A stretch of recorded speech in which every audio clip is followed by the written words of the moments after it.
Begin in the Mishnah on Daf Kuf Mem Amud Beis, Zog the Heilige Mishnah. Gorfin milifnei patam. You're allowed to sweep out in the area, the basket where you have the food for the animal. And we're talking here about a patam, which is an ox which you feed well in order to shecht it, to eat its meat. So you're allowed to sweep it out from any dirt so that the animal should want to eat the food that's there. You're also, if there's extra food for the animal, you're allowed to sweep it to the side in order that the food should not get dirty from the animal that steps on it because of the waste that's on the animal's feet and could get the food dirty. You're allowed to sweep it to the side. Divrei Rab Deisa, this is the opinion of Rab Deisa. The Chachamim say this is not allowed. When you're sweeping it, the first case of the Mishnah, the Gemara is going to discuss which case the Chachamim are asking. And we'll wait till the Gemara, we'll see it pshat in the Gemara. The next thing of the Mishnah is Noitlin melifnei beheimezu. You can take food from one animal and v'noisnin lifnei beheimezu, and you can feed it to another animal. B'Shabbos, this could be done in Shabbos. The point over here is we're not going to say because one animal was eating from it, so therefore it's not roy to be fed to another animal because the other animal is not going to eat it, and therefore it would be muktzah. It's not the case. One animal was eating, another animal can eat from it, and you're allowed to move it on Shabbos. The question was asked, Rabbanon, when the Rabbanon say it's asur areisha pligi, are they saying the first case of the Mishnah where you're sweeping out the area that the behemoth eats from it, they're sweeping out dirt from there? Is that what they're arguing on and saying it's asur? Oh, yeah, seifa pligi. Or they were arguing on the seifa regarding the extra food that there is for the animal to sweep it to the side. So Rashi explains what the difference is. In the Reisha, the issue would be that if you're sweeping this area from dirt, so then you may come to flatten out the ground. Mashve gumais, which we learned many times, if you're mashve gumais outdoor, that's an issue of chayrish. In the Sefer, where you're moving food that's unnecessary for the animal to eat, that could be an issue of muktzah. So the question is, which one of these two were the Rabbanan arguing on? The Gemara then suggests, atarvayi pligi. Perhaps the Rabbanan were arguing and saying that it's asur in both of these cases. And we learned in Abraisa clearly the Tanya v'chachamim maimrim echad zeh ve'echad zeh lo yisal kenel etzadim. Whether we're talking about the first case of the Mishnah to clean out the dirt in that area, or in the second case of the Mishnah where you have extra food from the animal that you want to push to the side, chachamim asr and say that it's not allowed. Amar Rav Chisda said machloikis be'evus shel karka. The argument here between Rab Deisa and the Chachamim is when you have the area that the animal is feeding from, it's an enclosed area which is in the ground, and you're going to be sweeping the ground. That's where there's a machlekes. Avo be'evus shel keli, if there's a bowl, there's a avos that the animal eats from, and it's not in the ground, divrei hakol mutter. There's no problem to clean it out. There's no issue whatsoever. Frag the Gemara, how can we say this? Ve'evus shel karka mi ikel leman deshari. If it's an area in the ground, on the ground, that the animal feeds from, is it possible that anybody, Abdaisa, would say that it's permitted to sweep out that area? We know you can't sweep outdoors. Everybody holds that there's an issue of sweeping outdoors because you might come to flatten out the ground. Mashve gumais. Would Abdaisa argue with this? Hakam mashve gumais. He's flattening out the ground. How could this be possible? Dr. Gemara, Elo itme hachi itme. So rather, if this was said, the machlokes over here, that the way Rav Chisda described the machlokes of the Chachamim, and Rav Deisa, this is what he said. Rav Chisda said, machlokes be'evus shel keli. The argument is regarding the feeding place, if it's in a bowl. Then there's an argument if you can clean it out. If the animal is feeding from a place, an enclosed area from the ground, everybody would agree that it's a problem because you're sweeping the ground. And that's the issue of mashva gumais. What's the machlokes? The machlokes is by an avos shel keli, whether chachamim made a gezeira, that a person will not see the distinction. Where they geyser the avos shel keli because of the avos shel karka. Chachamim hold that they did make this gezeira, and Abdaisa holds that they did not make this gezeira. The night limit of ne'ah you can take food that was for one animal, that one animal was eating from it for another animal. It's still roy to be used for a different animal. Tanachad, we learned the one braisa. Noitlin milifnei behema shepia yofa. You can take food from an animal that has a fine mouth. V'noistin lifnei behema shepia ra. And you could place it in front of another animal that has a bad mouth. This is going to be explained in the Gemara in a moment. But v'tanya idach, in another braisa we learned the opposite. Noitlin milifnei behema shepia ra. You can take the food from an animal that has a bad mouth, and you can give it to an animal that has a fine mouth. So how do we reconcile these two brises? And what b'chlal is this whole idea of a bad mouth and a fine mouth? Amar Abaye, so Abaye explains, Idi v'idi. In both brises, they're basically saying the same point. They're just expressing it with different language.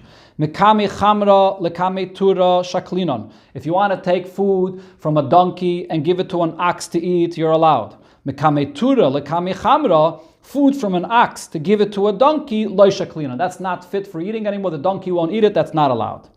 And when it said in that brisa that you're taking food from an animal that has a fine mouth, what does fine mouth mean in that brisa? The less leiridi. It's talking about a donkey. The donkey does not drool on its food, and therefore the food could be eaten by the ox. And then you can give that food to the ox that has a bad mouth. What does that mean?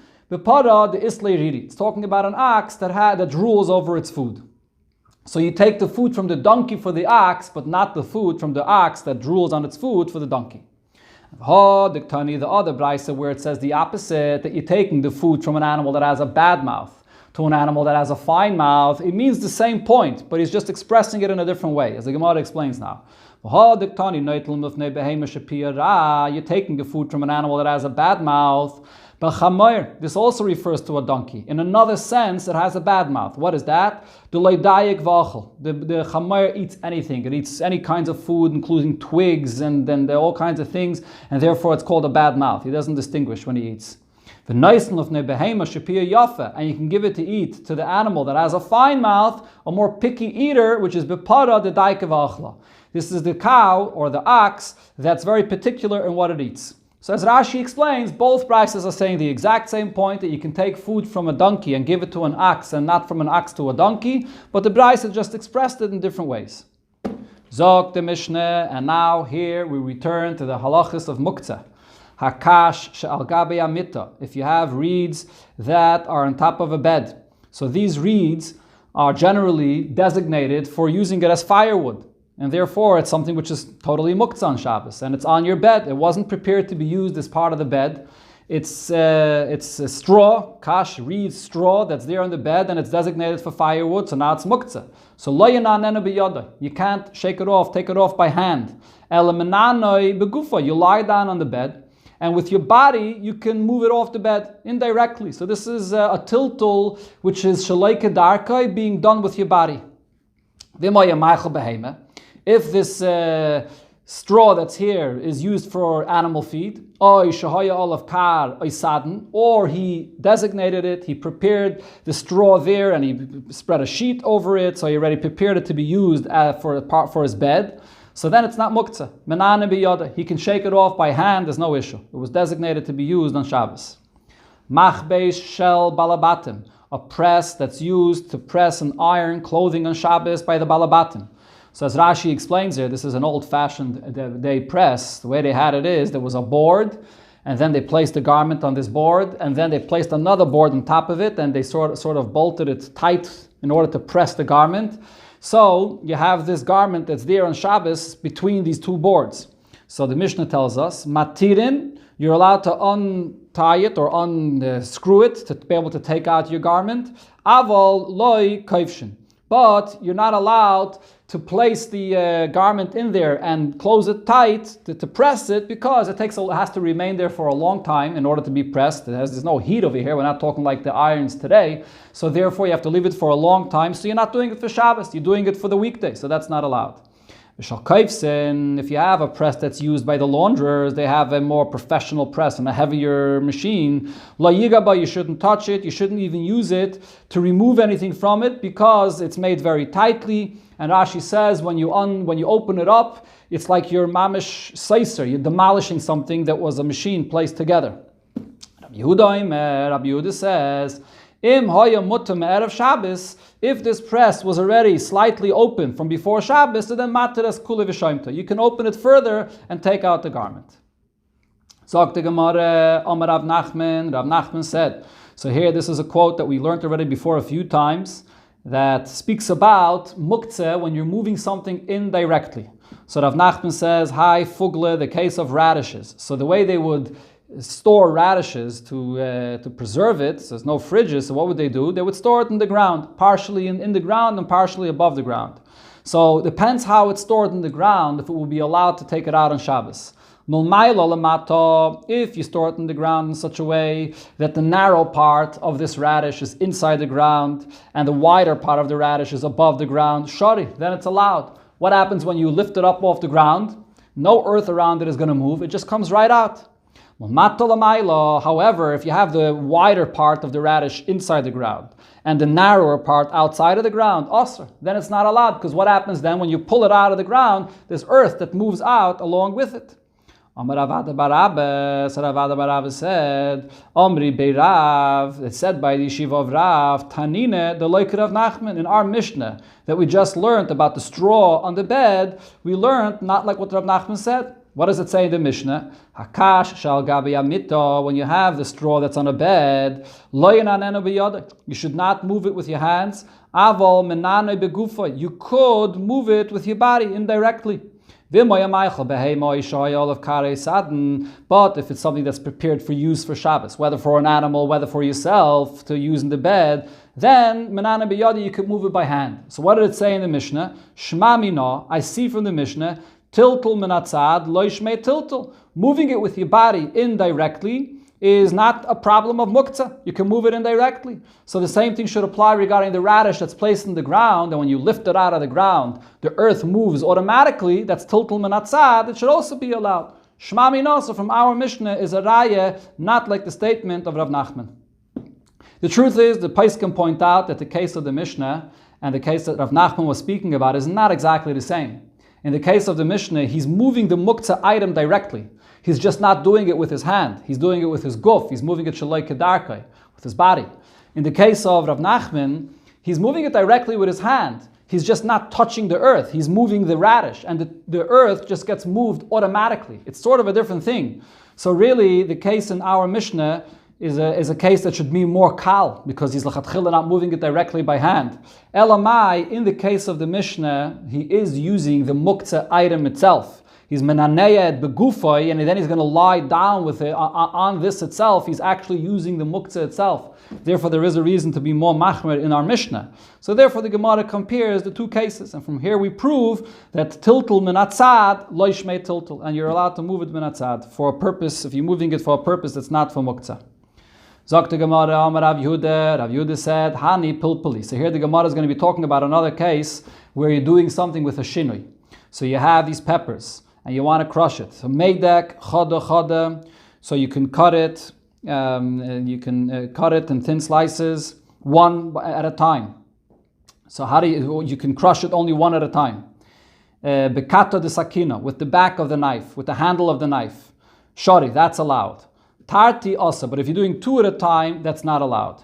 Rava says, Kivin the Mishani, since he's making a shinui, afila tuvanami. Doesn't matter how many, you can do even many at a time. There's no limitation in how many you can do.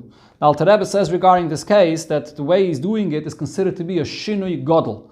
And when you do something with a shinui godel, so then it's allowed. Usually when you do something with a shinui, so then it should still be asim d'Rabbanan. But over here, it's being done with a shinui godel, so therefore this is allowed. Amar Rav Yehuda said, Hi, man, the sachi b'maya, a person that's going into the water on Shabbos.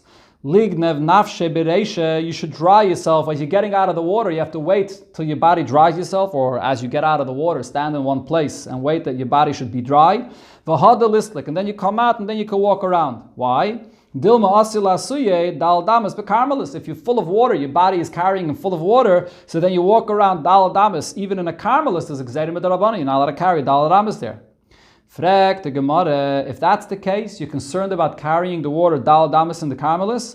So ihachi, while he's in the water, there should be the same problem. Ki kanachis nami, when he's in the water, kadachi, he's pushing the water. You're in the water and you're pushing the water that's in one place to another area, and the water is flowing 4 amas, and you're causing that.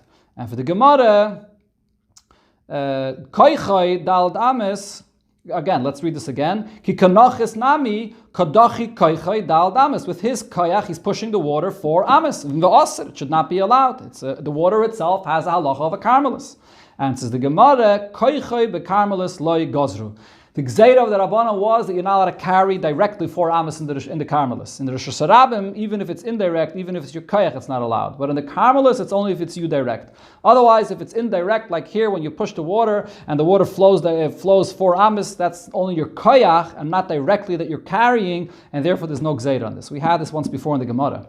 This is something, by the way, that's brought in Paiskim. Shulchan Aruch, the Alter Rebbe brings this also. Benegayat, a person that comes out of the mikveh and you don't dry your hair whatsoever, and you have a lot of hair in your beard, and there's not a lot of hair, a lot of water. That is, it's still that's wet, and you walk out in the Rosh Hashanah with this on Shabbos, it can be an issue.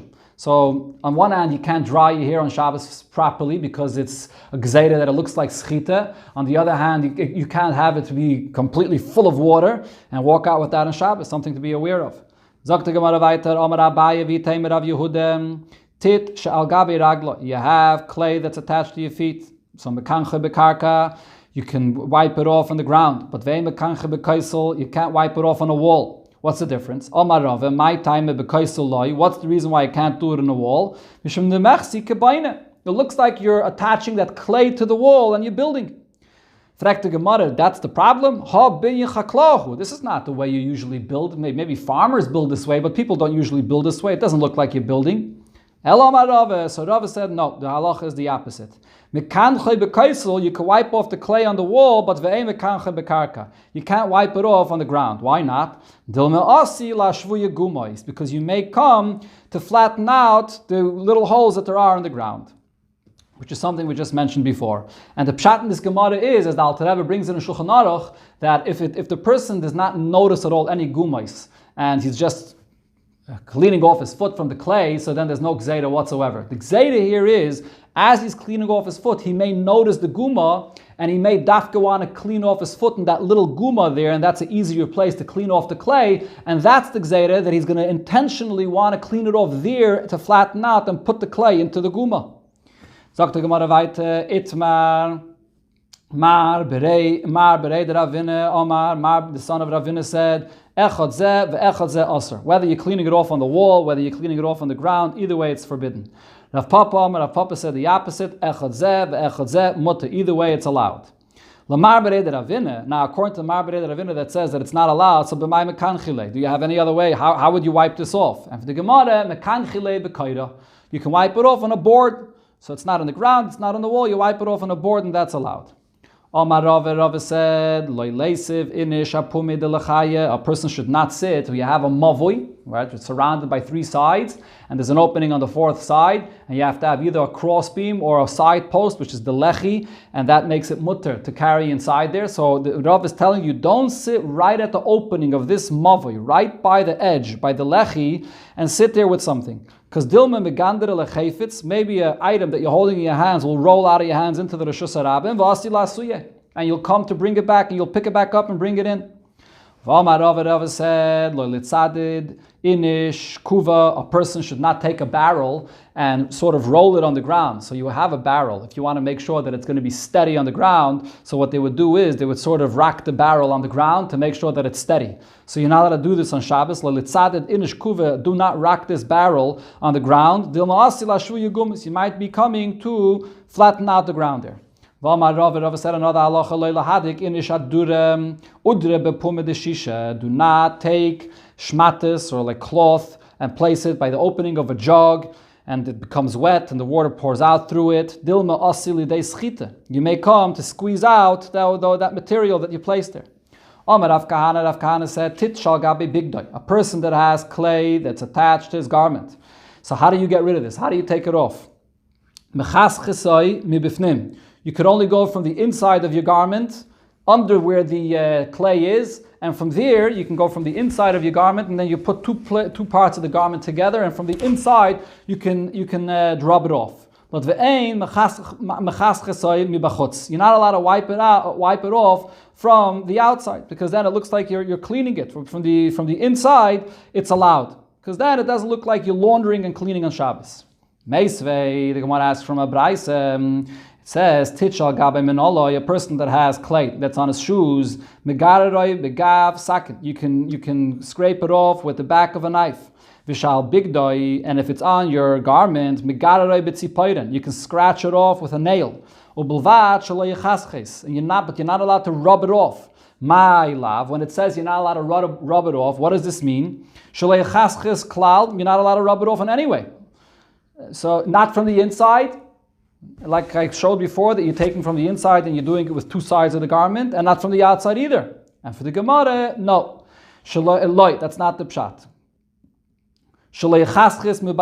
What it's saying is that you shouldn't rub it off from the outside directly, ela mibifnim, only from the inside, and then it's not so clear that it's the inyan of malabin, and therefore it's allowed. Sagt the Gemara, Omer Abavo, Omer Abalaza, Omer Abyanai, Megarerin Minal Chodosh. You're allowed to scrape off a new shoe from the dirt that's on it. Avaloy Yoshan, but not an old shoe. The difference is, as Rashi says, an old shoe, when you scrape it off with a sharp knife, it could take off a little part of the shoe itself. It peels it off, and this is memachik. Now, even a new shoe that we said, a new shoe which is allowed because it doesn't scrape off so easily. With what is it allowed? You should only do it with the back of a knife. So then there came an older person and said to Rabavo, Sami didach, you should erase the halacha that you said, because of the way Rab Chia learned this. Rab Chia said differently, and he said, Ein megarerin, you cannot scrape off loy minal chadash v'loy minal yashan, not a new shoe and not an old shoe. And then other halachas that he said was, V'lo yasach es ragloi shemen, do not anoint your feet with oil. V'hu b'toicha minol, when his feet are in his shoes, so you're anointing your feet with oil, and then or b'toicha sandal, or your feet are inside sandals. What happens? What's the issue over here? What happens is the oil that you're anointing your feet with will end up in the leather of the shoe. And when it ends up in the leather of the shoe, it sort of helps the leather to become softer or to expand. It helps the material. And this is the malacha of ma'abed, when you're working with the leather to expand it and to help it. So therefore, you're not allowed to put the oil on your feet that are in the shoes, and it goes from your feet onto the leather of the shoe. V'sach kol gufay shemen. Just a second, let me go back. Oi, aval, skipped something. Aval saches ragloi shemen. You're allowed to anoint your feet with oil when it's not in the shoes. And then, umaniach b'teicha minol. And then later you can place your foot into the shoe, or b'teicha sandal, or into the sandal, because you didn't do it when your feet were inside the shoes and the oil went almost directly into the leather of the shoes. You just put it before on your feet, and then later you put your feet into the shoes. Similar halacha, v'sach kol gufay shemen, you're allowed to put oil on any place in your body, and then later, afterwards, umisagel al gabi katavlia, you could lie down and roll over on a leather sheet. Even though that oil will help the leather to be expanded, or to help work with it and to tan it and so on, it doesn't matter if you weren't on that leather sheet while you put the oil. The Ein HaChayshish is not an issue if it ends up improving the leather afterwards. Amar Rav Chisda, and Rav Chisda explains this halacha that we learned here about this that we said, that you're allowed to anoint yourself with oil, even though later you're going to put your feet into the shoes and it's going to end up being beneficial for the leather of the shoes. So Rav Chisda said, Lo yishanu ela letzachtzachai. This is only said if the oil is going to be mitzachtzech, it's going to shine the leather. It's just going to shine it. Avala abdoi, if that oil is going to be, if you're putting the oil there, and that oil is going to go and actually tan the leather, it's going to actually improve the leather, then also, then it's not allowed. Frek, the Gemara on this that Rav Chisda just said, la abdoi, he's putting the oil because he wants that oil that he's putting on his foot should then go and work with the leather, it should improve the leather. La abdoi pshita, obviously that's not allowed. This is one of the lamates malachis. So another question is, even if he's putting the oil on his feet, only because that later that oil is going to go on the leather of the shoes and it's going to shine it, that's something which is allowed. Mi ikeman the shari, is there anyone says that this is allowed? It's very logical that this should be a case where there should be a gezeda. If you're not allowed to do this for the purpose of improving the leather of the shoe, you also shouldn't be allowed midrabanan to do the same thing if you're doing it for the purpose of shining it. So this can't be the pshat in this. So therefore the Gemara changes the pshat. Ela I itmer, hachi itmer. If Rav Chisda said this is what he must have said. Rav Chisda said, Lo yishanu ela shir l'tzachtzachai. This that's allowed for the person to place oil on his feet and then put it into the shoe, and it affects the leather only if it's less oil. If it's very little oil, that's just enough to be able to shine the shoes. And as Rashi adds, and he's not even having that kavanah to shine the shoes. He's anointing his feet with oil. And then there's very little oil, just enough of the amount to shine the shoes. It's not going to improve the leather in any way. That's when it's allowed. Avoshir la'abdoi, if he anoints his feet, that's with enough oil, that if that oil ends up in the leather, it's going to improve the leather, so then it's ma'abid, asr. Even if that's not his kavanah, it's going to be asr. Tana Rabbanon, we learned in Abraise, lo yetze cotton b'minol gadol. A person that has a small foot should not go out with a big shoe, because the big shoe could fall off, and then he might come to carry it in the Rosh Hashanah on Shabbos. So this is a halacha which is very negeya. It's also negeya to wearing shoes or slippers that do not have a back. If they don't have a back and it easily falls off your shoe, it's a beferish halacha and Shulchan Aruch. You're not allowed to walk out with it on Shabbos. So for example, today if you're walking out with Crocs and you don't put the back of the Croc behind that it should be there to hold it on your foot, you're not allowed to walk out with it that way in Shabbos. You have to have a slipper that has a back to it that it should stay on well. A person could walk out with an oversized shirt because we're not chayshish that a person is going to take off his shirt in the Rosh Hashanah on Shabbos. A woman should not go out in the Rosh Hashanah on Shabbos with torn shoes because she could be embarrassed and take it off. This kind of shoe, you should also not do the mitzvah of chalitza with it. If the chalitza was done with this shoe, the chalitza is kosher. And you can't go out with a new shoe. You can't wear a new shoe on Shabbos. And the Gemara, the Brisa now explains, when, in what case can't you walk out with a new shoe on Shabbos? This is a woman that's wearing a new shoe. And the Gemara explains it further. Tani bar kapara. This is not said, if she didn't wear it for one while before Shabbos, she didn't try it on before Shabbos, from before Shabbos.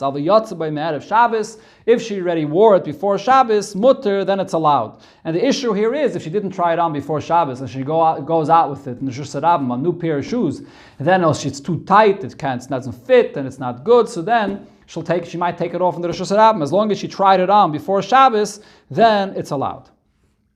Now we come back to another case which is connected to muktzah.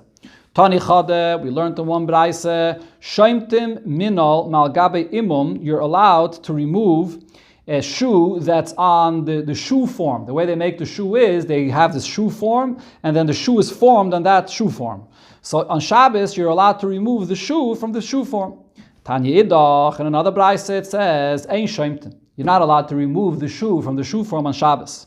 So what's the story with these two braises? Says the Gemara, loikashya, there's no question. Ha Rabbi Eliezer, one braise is Rabbi Eliezer, and ha Rabbanan, another braise is the Rabbanan. And the Gemara brings up a Mishnah in Kalim, and again to the halachas of Tumah, where we see this.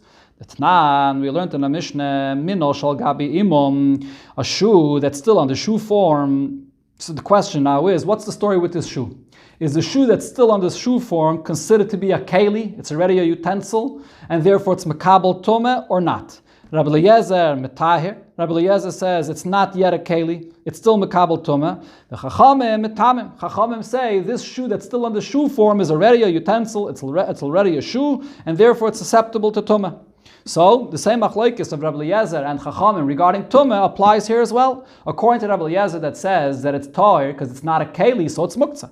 So you can't move it on Shabbos. The Chachamim that say that it's tameh, it's susceptible to tumah, it's a keli, so you can move it on Shabbos. You can remove the shoe on Shabbos. Now the Gemara is going to focus on another aspect of this. How about the actual shoe form itself?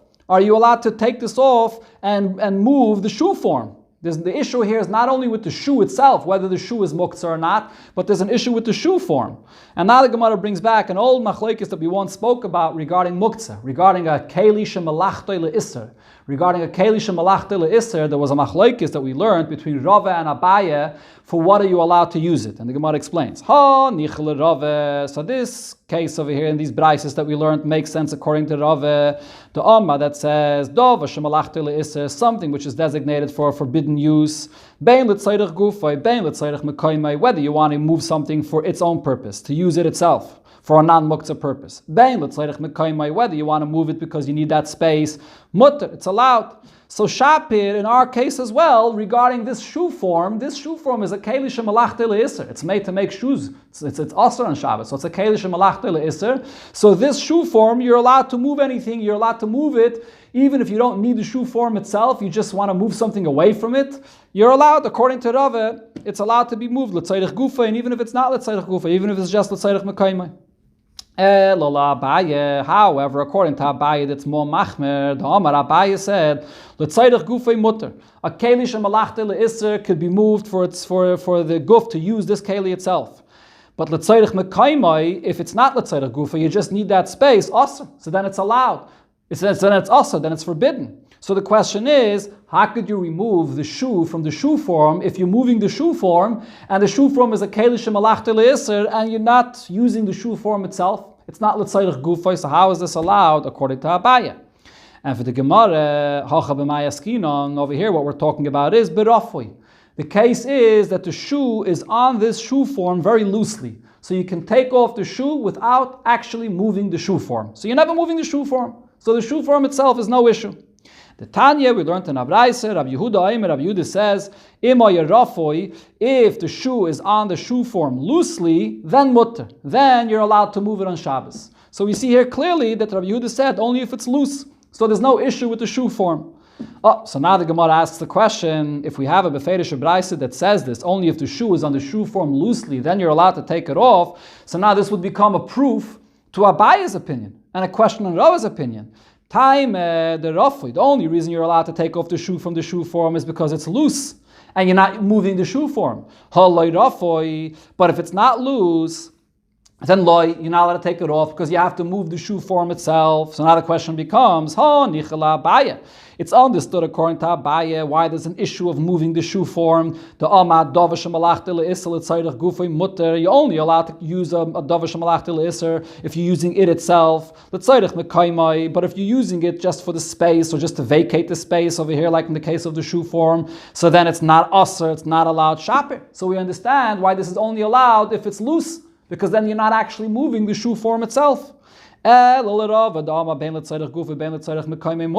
have a keli which is used for isser, you're allowed to use that keli for isser whether you're using the guf of the keli itself, whether you're just vacating it like in our case, you want to take off the shoe from the shoe form. Either way, it's allowed. You should be allowed to move the shoe form. So why does Rabbi Yehuda say that only if the shoe is loose on the shoe form are you allowed to move it? It should be allowed to be moved either way. Even if you end up moving the shoe form, there should be no problem whatsoever.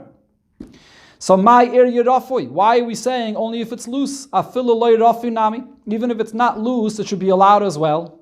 And for the Gemara, no. Over here, the reason why it has to be loose, according to Rava, has nothing to do with moving the shoe form. The issue is regarding the shoe itself. As we said in the beginning, there's an issue about the shoe itself that's on this shoe form. Is this shoe itself already a utensil or not? That's the issue over here. Hahid, Rabbi Yehuda, that Rabbi Yehuda says that it's only if the shoe form is loose, Mishom the Rabbi Eliezer. This is based on what Rabbi Eliezer said. The Tanya, Rabbi Yehuda, Mishum Rabbi Eliezer, Rabbi Yehuda said in the name of Rabbi Eliezer, Im hayarafoi, if the shoe is only loose on the shoe form, then mutter, then it's allowed. So this is another issue. There's two different issues we're talking about over here. There's the issue of moving the shoe form. That's a keli shemalachti le'isr. And the question is, to what extent is there a heta to move a keli shemalachti le'isr? That's one point. And that was the machlekes of Abaye and Rava, as we just explained. Then there's another issue, the shoe itself. The shoe itself that's still on the shoe form. Is this a utensil? Is this already a finished shoe or not? So over here, what Rabbi Yehuda was saying is that Rabbi Eliezer is going to say, if the shoe on the shoe form is tight on the shoe form, so then it's not a completed shoe. So then it's not yet a keli. So then it's going to be muktzah. But once it's loose on the shoe form, that's considered to be already a completed shoe. It's only loose on it, and therefore you're allowed to move the shoe. So the issue of rafui here, according to Rava, was not as far as the shoe form is concerned. It's as far as the shoe is. That the shoe is only a utensil if it's already loose on the shoe form. Then you could remove the shoe. Hadron, Allah, Tailin.